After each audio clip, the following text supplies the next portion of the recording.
Welcome back to Season 3 of Beyond Kalidasia, the show that takes you behind the scenes of the Kalidasia universe. I'm Jason, the creator of Legends of Kalidasia, and now Kalidasia Fleet Commander.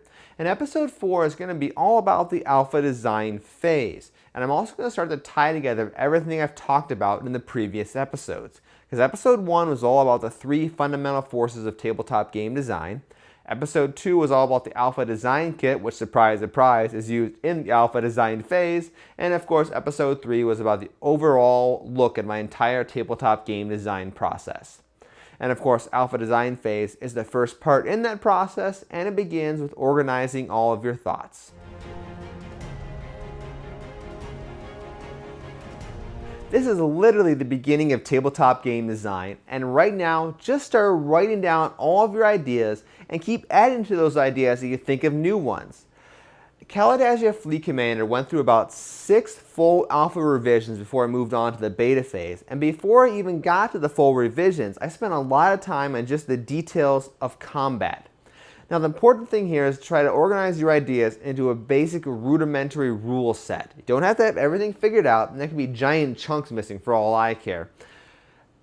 The important part is that you have a game that you can start testing out and you start building alpha design kits for. And the other thing is that during the alpha design phase, as a game designer, you're going to be playing a major role in pretty much every playtest. You're going to have to be coming up with answers to questions on the fly and figuring things out on the fly.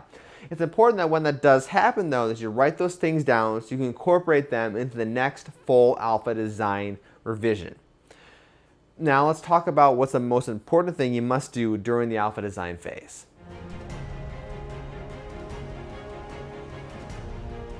Now, as I mentioned last time, the most important rule of tabletop game design is to try everything. Literally, if you or one of your development team comes up with an idea, write it down and try to come up with a test for it, even if it seems like a terrible idea. Something good may come out of experimenting with what may be an awful or weak mechanic. And I know this may seem obvious, but the reality is everyone has biases when it comes to tabletop game design. Certain rules they like, certain this, certain that, blah, blah, blah, it doesn't matter. But the only way to get around these biases is to be very deliberate by recording every idea that you come up with and testing out every idea. Otherwise, what happens is you end up dismissing things, and in the end, your game suffers because of it.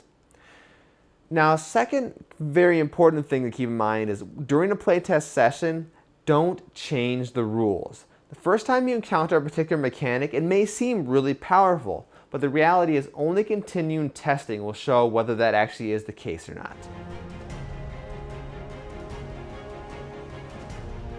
One of the ideas I do borrow from software development is called unit testing. Unit testing is checking basically if this tiny little portion of a piece of software actually works or not, and that can apply to tabletop game design as well. For example, Kalidasia Fleet Commander has movement tactics and it has combat tactics. Before I even try to worry about the movement tactics, I literally just focused purely on the combat. I would take a couple of units, set them up, I would try out different rules for weapons, missiles, armor, destruction rules, different stat lines, all that kind of stuff, because there isn't any point even worrying about movement if the combat portion isn't fun. There literally was no need to play an entire full playtest session just to see if this 5-10 minute combat section of the game was fun or not. So how do you know what rules you want to keep? Well, that goes back to episode 1 of this season where I talked about the 3 fundamental forces of tabletop game design. Is the mechanic seem to fit in your general concept of the game? If it does, well, it can stick around for now. If it doesn't, yeah, just throw it out. Is the mechanic slowing the game down? If it is, well, remember the whole thing about you want your game to last a certain amount of time? Maybe you have to throw that one out or throw something else out if you really want to keep this mechanic. And kind of related to that is the question, does your mechanic give the players another option to take? Or does it just slow down the game by giving them one more thing they have to do? I'm not a big fan of that whole one more thing they have to do thing because, well, like I said, it just slows the game down. Whereas the one more option, assuming there's not too many options, increases the tactical depth of your game.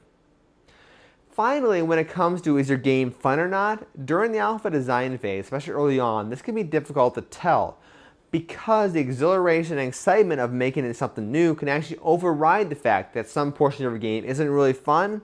So you may want to wait till later on in the alpha design phase and really start checking is this game actually fun to play? Another thing I like to do during the early game development is lots of stat tracking. For Kalidasia Fleet Commander, I had a little spreadsheet put together where I literally tracked each turn and how many times a set of events would occur during that turn.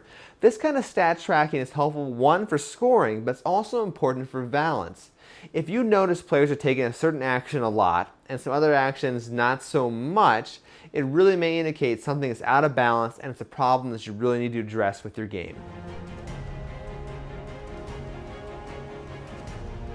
Well, there you go. That's the alpha design phase, at least kind of the alpha design phase. There's a lot to it, and probably again in a future episode or future season, I'll dive into it even more detail. But for now, hopefully I've given you a pretty good starting point.